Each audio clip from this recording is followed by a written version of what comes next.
बात नहीं करेगा कोई भी। ज्ञान समझ के साथ ही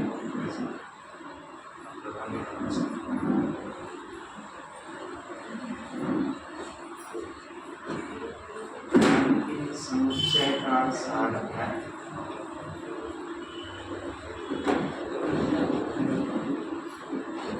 और ज्ञान समुच्चय अपने जीवन से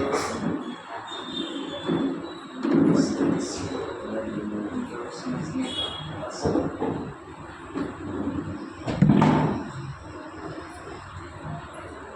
जीवन बहुत महत्वपूर्ण घटना है।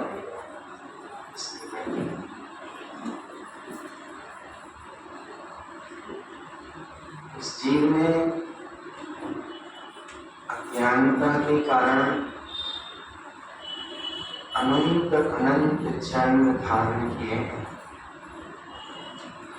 और उनको छोड़ दिए। लेकिन मनुष्य जन्म एक ऐसा अवसर यहाँ से जो अनंत अनंत बार धारण करने का कारण था, इस कारण को भी हम मिटा सकते। आगामी समय में इस आत्मा को कोई भी जन्म धारण ना करना पड़े, अब हमारा ये लक्ष्य होना चाहिए। सबका निर्णय किया हमेशा, अपना नहीं किया है।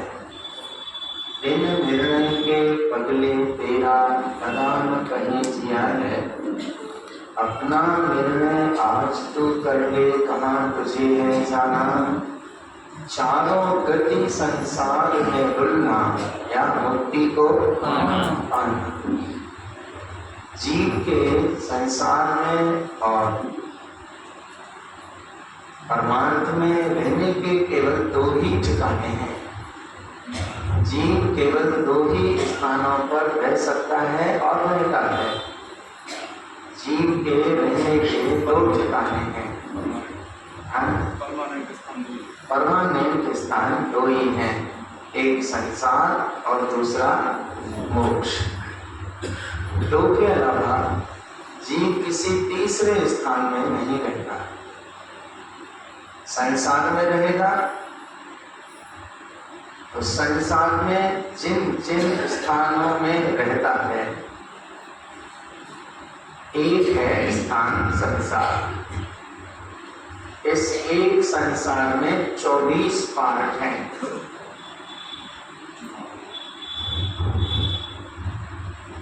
एक स्थान में संसार एक है। इस संसार में 24 पार्ट हैं, जिनमें जीव उन 24 में से कहीं ना कहीं रहता ही है।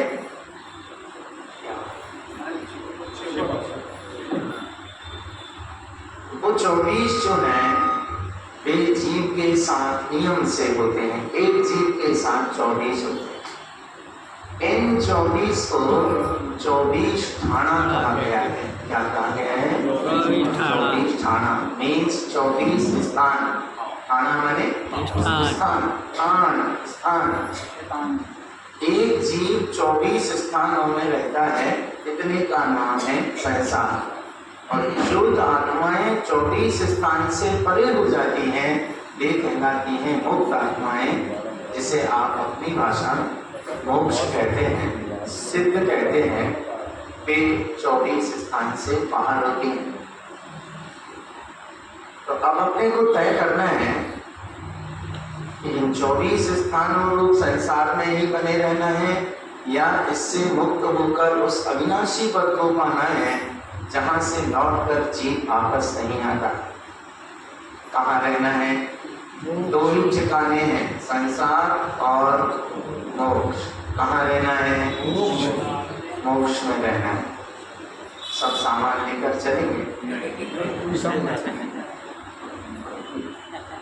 वहाँ कुछ नहीं मिलेगा, आने जाने का साधन नहीं है, खाने पीने की सुविधा नहीं है, चलने फिरने का काम नहीं है, रिश्तेदारियाँ नहीं है, मोबाइल नहीं है, गाड़ी नहीं है। कुछ तो ले जाना पड़ेगा। सुख ले जाएंगे समझ। ये सब वहां ले जाएंगे तो वो भी ऐसे ही हो जाएगा जैसा ये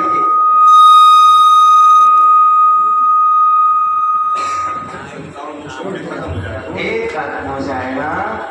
इसलिए वहां कुछ भी चीज की आवश्यकता नहीं, वहां केवल एक ही आवश्यकता है, अपने आप में लीन रहना, आनंद में रहना, परमानंद में रहना। बस इतना ही वहां काम है, इसके अलावा और कोई भी कार्य नहीं। जो कार्य वहां है उसका अंश यहाँ हो सकता है, जो आनंद वहां है उसका अंश यहाँ हो सकता है, लेकिन यहाँ जो पाप परिग्रह माया मोल होते हैं ये सब वहां एक भी पल भर के लिए नहीं होते। सुख से रहना है, आनंद में रहना है, तो इन सब से दृष्टि हटानी पड़ेगी। सुख क्या है हम आपको बता चुके हैं, आकुलता का नाम दुख है और निराकुलता का नाम सुख है। आकुलता दुख है और निराकुलता सुख है। समझ के चलना है, नहीं तो वो एक बहन एक दिन बोल रही थी, हाँ आकुलता में दुख है, व्याकुलता में सुख है। आकुलता व्याकुलता अलग अलग नहीं है, एक ही है दोनों, और दोनों ही दुख रूप हैं। निराकुलता इन दोनों से अलग है। आत्म को हित है सुख, आत्म को हित है सुख, सो सुख आकुलता बिन कही। आकुलता शिव माही न ताते, आकुलता शिव माही न मतलब आकुलता मोक्ष में नहीं है, साथ में शिव मत लागू चाहिए, इसलिए मोक्ष मार्ग में लगना चाहिए। मोक्ष मार्ग क्या है इसे समझना है। संसार को छोड़ने का नाम मोक्ष मार्ग नहीं है, संसार से आसक्ति छोड़ने का नाम मोक्ष मार्ग है। तो क्या छोड़ना है, संसार छोड़ना है कि संसार से आसक्ति छोड़ना है? आसक्ति छोड़, आसक्ति छूटना ही मोक्ष मार्ग है। फिर इधर आसक्ति छूटना और आगम के आलोक में जब हम बात करते हैं तो यहाँ तीन चीज होती है, आत्मश्रद्धान, आत्मज्ञान, आत्मरमणता। आत्मश्रद्धान, आत्मज्ञान, आत्मरमणता, कितनी चीजें? तीन। कौन कौन सी? आत्मश्रद्धान, आत्मज्ञान, आत्मरमणता। इसका नाम मोक्ष मार्ग है। इस पर अपन चल सकते हैं कि नहीं चल सकते हैं? चल सकते हैं, चल सकते हैं ना। अभी चल रहे हैं, कुछ लोग चल रहे होंगे, कोई बड़ी चीज नहीं। जो चल रहे हैं वे और आगे बढ़े, जो नहीं चल रहे हैं वे इस पर चलने का प्रयत्न पुरुषार्थ जारी रखें, क्योंकि साथ कुछ जाना नहीं है, काम कुछ आना नहीं है। जो भी साथ में जाएगा या तो धर्म साथ में जाएगा या फिर कर्म साथ में जाएगा। दो के अलावा तीसरी कोई वस्तु जीव के साथ न आती है और न जाती। इसलिए अपनी ओर देखना है, अपना काम बनाना है। मनुष्य भाव मिला है आत्म कल्याण करने के लिए, काय के लिए मिला है? आत्म। समय जा रहा है, व्यर्थ के आडंबरों से, प्रपंचों से, कचायों से, विघटनाओं से, पापों से, ना काम की सारी चीजों से अपने को बचने की कोशिश करना चाहिए। जितना आवश्यक है उतनी जिम्मेदारी निभाएं, अनावश्यक किसी चीज में उलझने की कोशिश बिल्कुल भी ना करें, क्योंकि ये जीवन जो मिला है ये दोबारा मिल जाएगा इस रूप में, इसकी कोई गारंटी नहीं है। इसलिए समय का सदुपयोग अपने आत्महित के मार्ग में चलकर करना है, जिससे इसकी सार्थकता हो सके। इस सार्थकता का उपाय है ये सम्यक।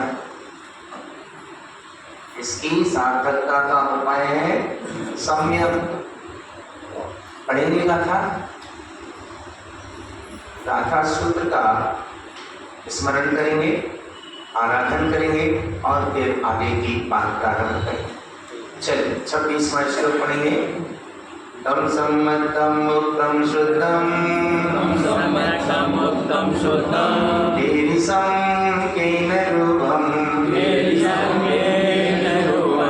सम्मतम दृष्टियत्वं प्रत्यवा संवसन्तम् उत्पन्नं गोपी स्थानं श्रेष्ठ प्रौढमानं प्रमाणम् हम सम्मतं कस्य कान्तं कस्य दृष्टि प्रयोजनम्। ये 26वां श्लोक है और इस श्लोक में गुरुदेव ने सम्यक्त्व से संबंधित 10 प्रश्न उपस्थित किए हैं। ये अलौकिक चिंतन है आचार्य कारण स्वामी का, जो हमारे काम की चीज है वो उन्होंने यहाँ प्रारंभिक स्थल पर में दी है और इन 10 प्रश्नों को, इनके उत्तरों को समझना बहुत आवश्यक है। एक बात दोहराएंगे, वह सम्यक्त्व कैसा है, किस रूप वाला है, और तीसरा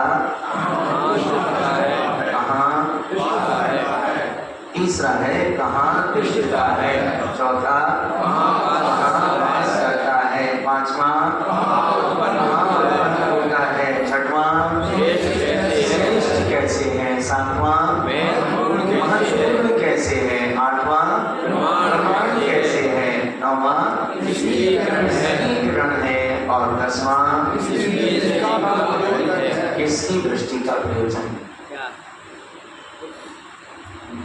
सम्यक् स्वरूप आत्मा ये कौन जानता है, ये कौन समझ पाता है, ये कहाँ से प्रकाश होता है, ये कहाँ से अनुभूति प्रकट होती है। ये इतने गीत आचार्य गा रहे हैं क्यों? जो देखो वही ज्ञानी सम्यक् की महिमा करते हैं, जो साधक हो, ज्ञानी हो, संत हो, जिन्हें सचमुच अपनी आत्मा से प्रीति है, जिन्हें सचमुच अपनी आत्मा से लगन है, वे बिना सम्यक् के आगे बढ़ने की बात ही नहीं करेंगे, क्योंकि पहली सीढ़ी है मोक्ष महल की प्रथम सीढ़ी, या बिन ज्ञान चरित्रा सम्यक्ता है। ऐसा है क्या? आप पढ़ तो जाते हैं फिल्म में, लेकिन आशय मोक्ष महल की प्रथम सीढ़ी, ठीक है। अब हम अर्थ नहीं करेंगे, हम आपको केवल शब्द देंगे। मोक्ष महल की प्रथम सीढ़ी, या बिन ज्ञान चरित्रा, बोलिए मत, आप समझने की कोशिश करें। मोक्ष महल की प्रथम सीढ़ी क्या है? सम्यक दर्शन। या बिन माने का बिना, या बिन ज्ञान चरित्रा सम्यक्ता न रहे, ऐसा है। ख्याल में या बिन ज्ञान चरित्रा सम्यक्ता न रहे, सो दर्शन थारो भक्ति पर। ऐसा अपने का शब्द याद है, हम धड़ाधड़ पढ़ते चले जाते हैं, थोड़ा सा उसका भाव समझकर पढ़े ना तो वही अमृत घुलने लगेगा।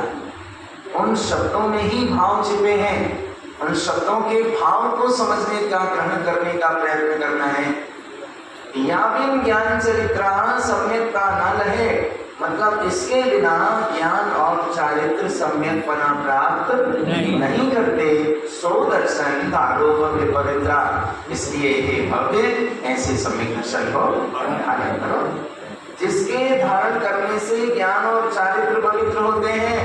सबसे नीचे का घड़ा उल्टा रखा हो तो उल्टे घड़े के ऊपर कितने घड़े सीधे जमाएंगे आप? सबसे नीचे का घड़ा उल्टा रखा है तो कितने सीधे घड़े रखा पाएंगे? एक भी नहीं। उल्टे घड़े के ऊपर सब उल्टे जमेंगे और सबसे नीचे का घड़ा सीधा हो तो सब सीधे सीधे जमेंगे। तो सबसे नीचे का घड़ा है श्रद्धा गुण का, सबसे नीचे का घड़ा श्रद्धा गुण का है और वो अभी तक अनादिकाल से उल्टा रखा है। अब क्या करना है? उसे सीधा करना है। श्रद्धा गुण के घड़े को सीधा करना है, माने श्रद्धान करना है। मैं कौन हूँ? मैं आत्मा हूँ, शरीर नहीं। पक्का? अभी के अष्टांगिका में किया था, अभी कोई बात, जब जागे अभी सभी था। जिनने अष्टांगिका में कर लिया सो अच्छी बात है, और पहले कर लिया होगा सो ही ठीक है। ये तो समय रहते झटपट कर ही लेना चाहिए। ये कहने का विषय नहीं है, सुनने का विषय नहीं है, ये स्वीकार करने का विषय है। किसी से मत पूछो, किसी की तरफ मत देखो, किसी से अपेक्षा मत रखो। कौन क्या कर रहा है दुनिया को देखना बंद करो। बस एक बात स्वीकार करो, मैं आत्मा हूँ, शरीर नहीं।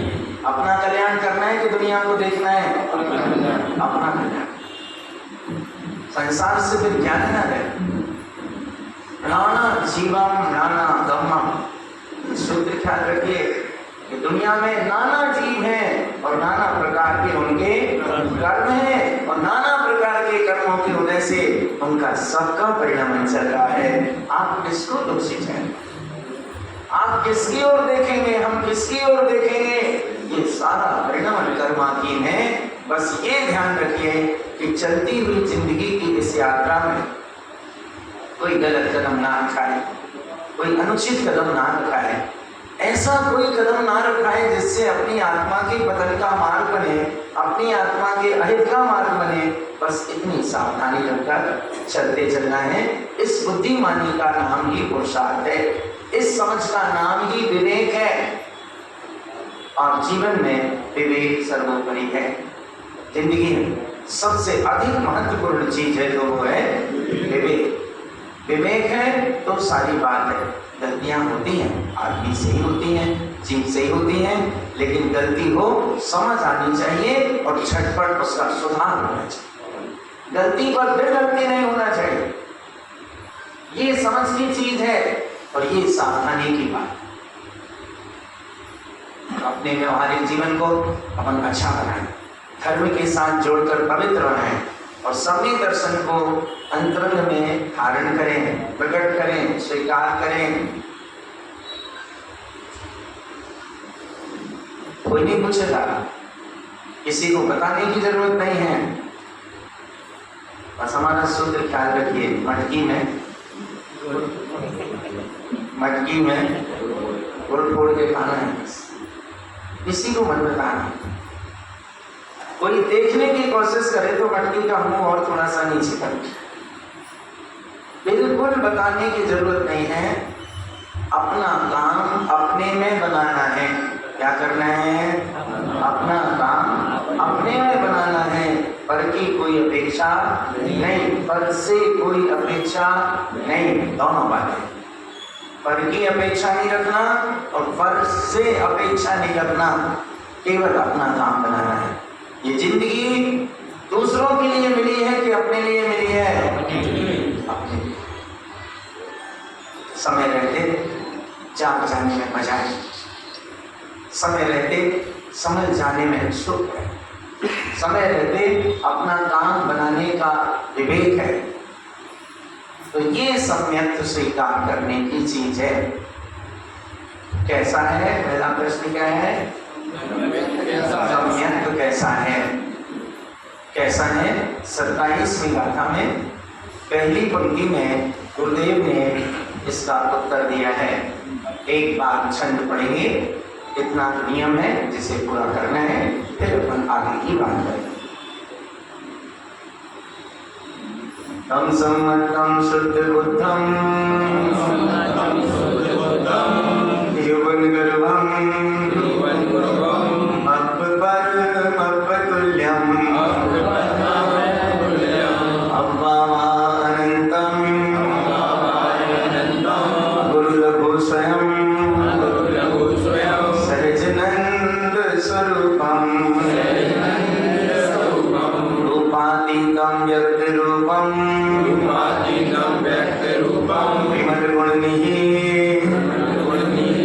विमल गुणनिधि ज्ञान रूपम स्वरूपम रूपम सम्मतम दृष्टियत्वम यर्थ समयम संपूर्णम शाश्वतम पदम। देखिए, पहला प्रश्न है सम्यक्त्व कैसा है। हम आपसे इतनी अपेक्षा अवश्य करेंगे, इन 10 प्रश्नों को याद रखें, है ना। छोटी छोटी सी कुछ बातें हैं, याद रखेंगे तो आपको भी अच्छा लगेगा और हमें भी आपसे चर्चा करने में आनंद आएगा। हाँ जी, नहीं, इसी क्रम से याद रखना, क्रम से तो फिर आप ही परेशानी में पड़ जाएंगे और हम और ज्यादा परेशानी में पड़ जाएंगे। यहाँ पर क्रम होंगे तो हमें पहले क्रम बनाना पड़ेगा, बिना क्रम के काम नहीं चल पाएगा। तो पहला प्रश्न है सम्यक्त्व कैसा है। पहला प्रश्न क्या है? सम्यक्त्व कैसा है। दूसरा किस रूप वाला है। बस अभी 5 याद कर लो, 5 कल कर लेंगे, है ना। अभी 5 याद कर लो। पहला सम्यक्त्व कैसा है, दूसरा किस रूप वाला है, तीसरा है, चौथा और 5वां बस बहुत सामने है। कैसा है, किस रूप वाला है, कहाँ तिष्ठता है, कहाँ वास करता है, कहाँ उत्पन्न होता है, इतनी सी तो बात है, ज्यादा कच्चे नहीं है का। भाई कैसा है, किस रूप वाला है, कहाँ तिष्ठता है, कहाँ वास करता है, कहाँ उत्पन्न होता है, बात खत्म हो गई। इतना सा याद रखना है। अब बोर्ड नहीं देखेंगे ना, चलो हमारी तरफ। हाँ, बोर्ड देखना बंद करो। पहला प्रश्न क्या है? दूसरा किस रूप वाला है, तीसरा चौथा वास करता है, 5वां हो गया। सबको याद हो गए 5। यही तो चीज विदिशा में यही आनंद है। आपकी श्रद्धा, आपकी भक्ति, आपका समर्पण आपका मार्ग बनाएगा। हम तो निमित्त हैं, हम करता नहीं है, भगवान भी करता नहीं है, करता तो कोई भी नहीं है। उपादान की योग्यता होती है तो जीव का सारा कार्य अपने आप बनता है। तो ये समझ लो कि अपनी उपादान की योग्यता जाग गई है। क्या हो गया है? अपनी उपादान की योग्यता, चिंता नहीं करना, बस काम बनाना है। तो 5 प्रश्न याद हो गए ना। अब बोर्ड नहीं देखना। पहला सम्यक्त्व कैसा है, दूसरा किस रूप वाला है, तीसरा तिष्ठता है, चौथा वास करता है और 5वां उत्पन्न होता है। बस 5 कल याद करा देंगे आपको। 5 याद आज में 5 कल कराएंगे, बोर्ड पलटा देंगे कल से आपको बोर्ड की फिर जरूरत ही नहीं पड़ेगी। तो पहला प्रश्न है सम्यक्त्व कैसा है। देखिए गुरुदेव क्या लिखते हैं, वह सम्यक्त्व शुद्ध बुद्ध है, 3 लोकों में श्रेष्ठ है, जिसमें आत्मा परमात्मा स्वरूप परमात्मा के समान झलकता है, वह सम्यक्त्व ऐसा शुद्ध है। अब सम्यक्त्व स्वभाव भी है और सम्यक्त्व पर्याय भी है। सम्यक दर्शन स्वभाव भी है और सम्यक दर्शन पर्याय भी है। स्वभाव त्रिकाल शाश्वत रहता है, पर्याय प्रकट होती है। तो पर्याय में अभिव्यक्ति है और स्वभाव में शक्ति। स्वभाव में शक्ति रूप है, पर्याय में व्यक्ति रूप है। व्यक्ति माने आदमी नहीं, व्यक्ति माने प्रकटता। स्वभाव में शक्ति रूप से मौजूद रहता है और पर्याय में व्यक्ति रूप से मानी प्रकट बने उत्पन्न होता है, व्यक्त होता है, ऐसा।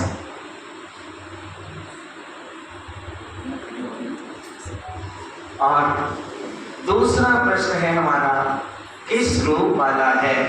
दूसरा प्रश्न क्या है? किस रूप वाला है? उसके लिए गुरुदेव ने लिखा है, अव्वा वा अनंतम अगुरुलघु स्वयं सहज नंद स्वरूपम। ये सम्यक अव्याबाध है। अव्याबाध का अर्थ है ना इसे कोई बाधा पहुंचा सकता है और न कोई उसे बाधा पहुंचा सकता है। इसका नाम है अव्याबाध। अनंतम, अनंत है। किस रूप वाला है उसका उत्तर कर रहे हैं। अव्याबाध है, अनंत है। अनंत का अर्थ है इसका कभी अंत नहीं आएगा, ये कभी नष्ट नहीं होगा, ये कभी क्षय नहीं होगा, अंत रहित है, अनंत है। अगुरु लघु, अगुरु लघु, गुरु का अर्थ होता है बड़ा, लघु का अर्थ होता है छोटा। अब आप पहले लगा दिया, अगुरु लघु हो गया, इसका मतलब है ना वो छोटा है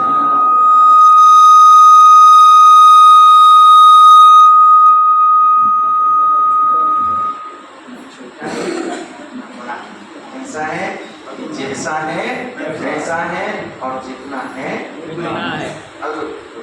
स्वयं सहजानंद स्वरूप और स्वयं सहजानंद स्वरूप, ये दूसरी पंक्ति का आशय हुआ। तीसरी पंक्ति में गुरुदेव जो लिख रहे हैं, अद्भुत बात है, रूपातीतम, ये समस्त रूपों से अतीत है।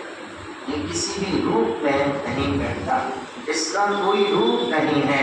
रूपातीतम, पर के समस्त रूपों से अतीत है। व्यक्त रूपम, और अपने स्वरूप से व्यक्त है, प्रकट है। विमल गुण नहीं, विमल गुणों का निधान है। ज्ञान रूपम स्वरूपम, और ज्ञान ही स्वरूप है जिसका, ऐसे रूप वाला है।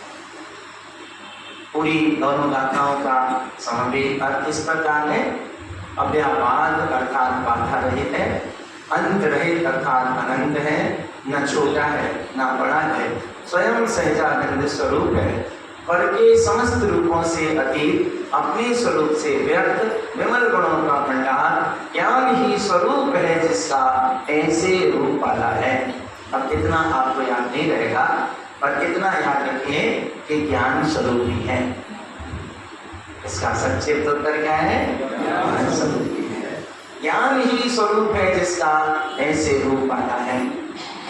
दूसरे प्रश्न का उत्तर। तीसरा और चौथा प्रश्न बहुत महत्वपूर्ण है, कहाँ तिष्ठता है और कहाँ वास करता है। दोनों शब्दों में अंतर है, तिष्ठने और वास करने में मूलभूत अंतर है, और दोनों को गुरुदेव स्पष्ट करेंगे।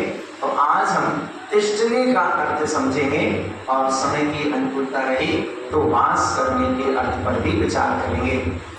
तिष्ठने का अर्थ है तम सम्मतम तिष्ठयत्वम त्यर्थ समयम संपूर्णम शाश्वतम पदम।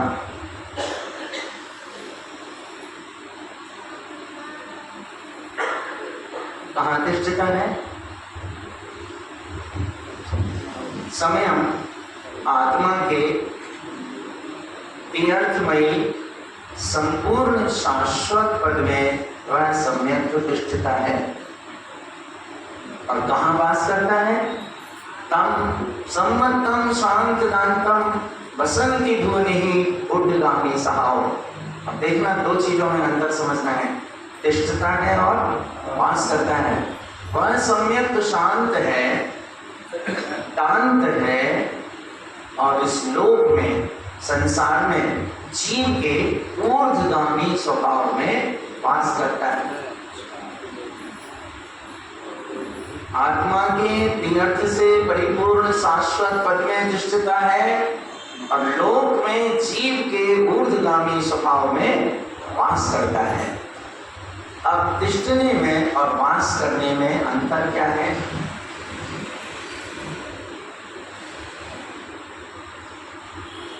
आप घर में रहते हो, वास करना स्थायी निवास, तिष्ठना माने कुछ समय नहीं, तिष्ठना स्थायी है।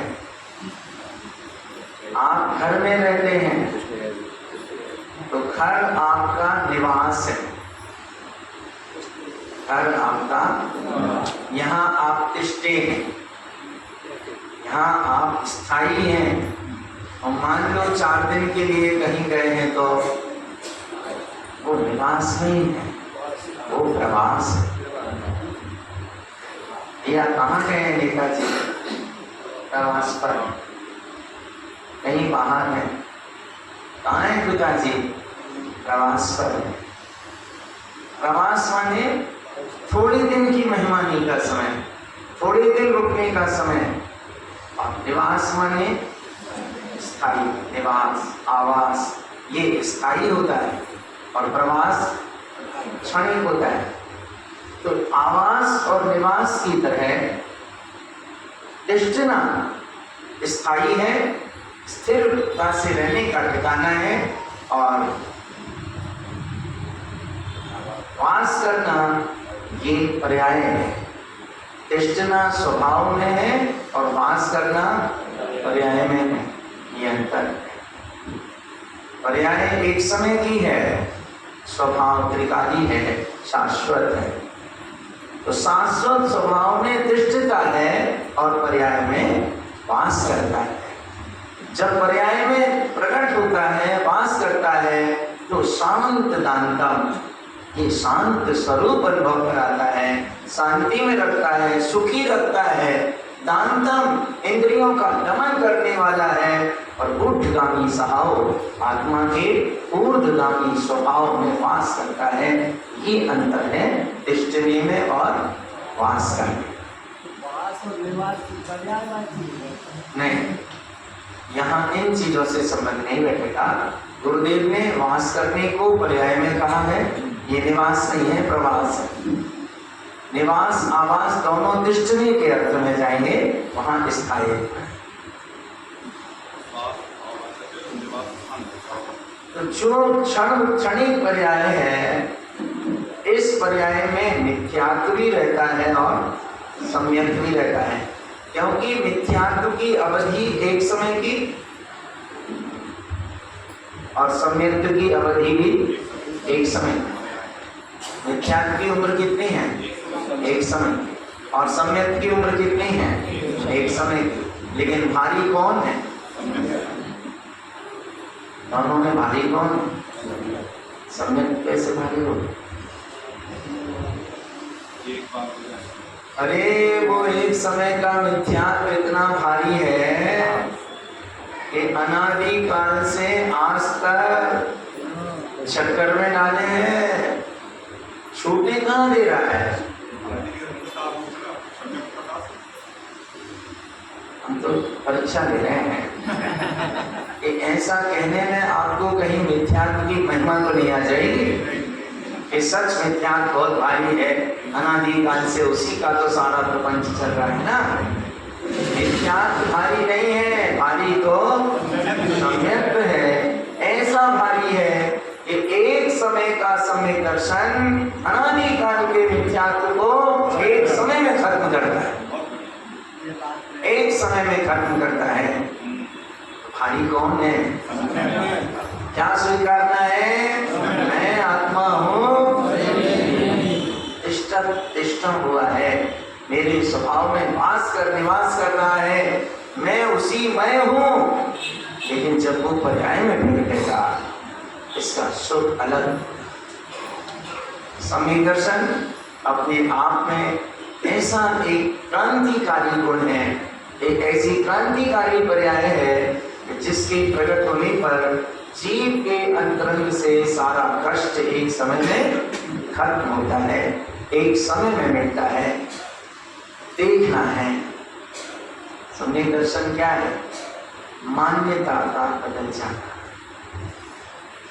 सम्यक दर्शन क्या है? मान्यता का बदल जाना।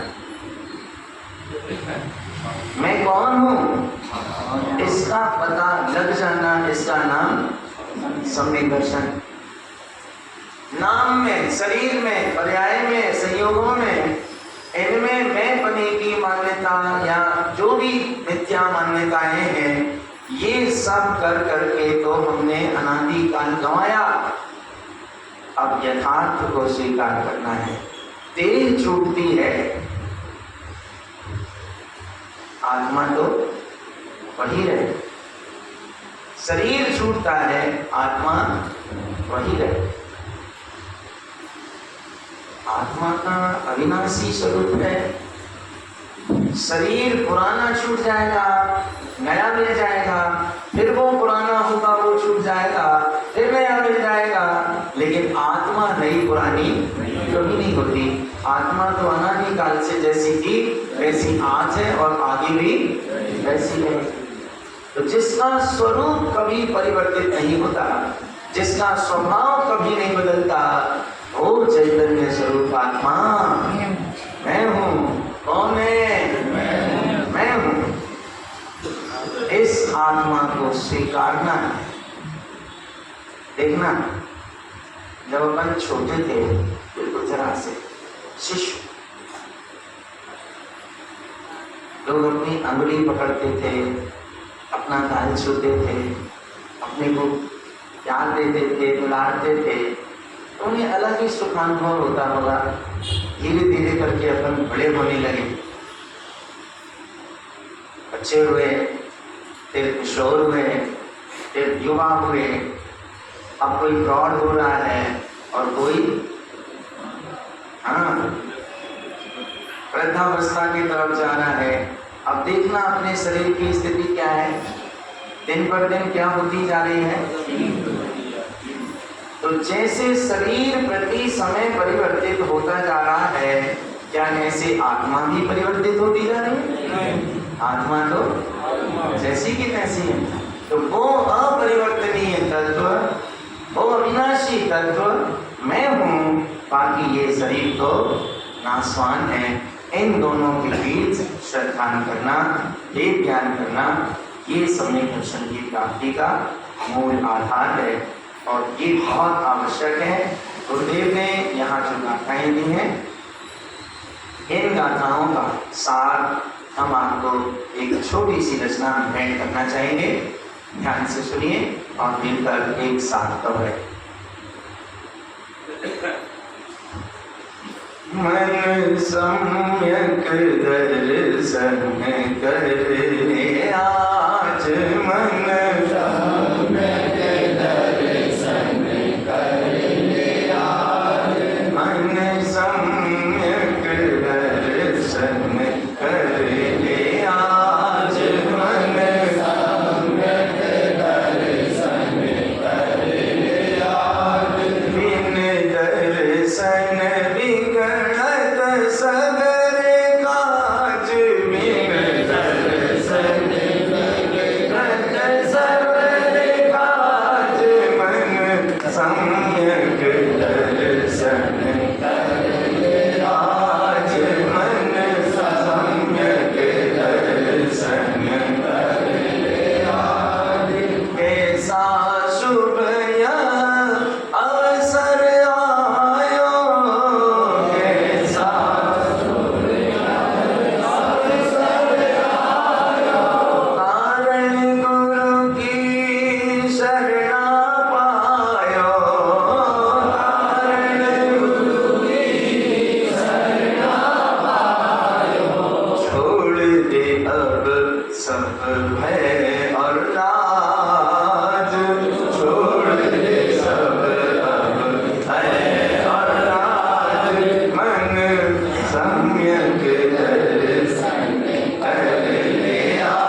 जग का ताज बन जावे सब, जग का ताज मन सम्यक दर्शन कर ले आज, मन सम्यक दर्शन कर ले आज, मन सम्यक दर्शन कर ले आज।